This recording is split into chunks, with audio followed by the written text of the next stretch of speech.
kitty. Do you like it? What do you think? It's awesome. It's a kitten. Well, whose is it? That is, It's Tara's. really? No, it's yours. Yay! You want to bring the cage in the house? Yeah. And just into the bar area, though, okay? Okay. I hope it scratches you. Oh, you lie. What do you think? It's awesome. And it's the best thing in the world. Yeah? Yay! Eli, you didn't tell him, did you? No. Oh, good, good. I said, Well, you're just gonna have to wait, Layla.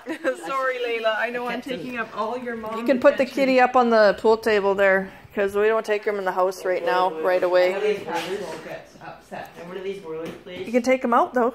Can I have Yeah. these boilers, please? Just gotta turn this. But they're not your boilers. I'm sure Tara doesn't care if you They're know not. it.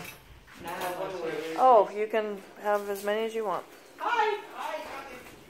Yeah, he knows. She's a little bit scared. You He can take doesn't him have out. a name. It's a boy or girl? It's a It's a boy. boy. Can I take her? Yeah. Them out? Yes, you can. That's somebody I don't else. know how to get him out. Just grab him. What are you gonna He's name fine. him? He'll be fine. He just doesn't know His what's name's going the on. Professor. So he's been in the back of the truck going, That's awesome. There you go. It is, yeah. Just give him loves. All right. That's good little. Matches your Aww. jacket. He weighs close to nothing. Isn't he the cutest? Let him run around. Can I take a picture, Isaac?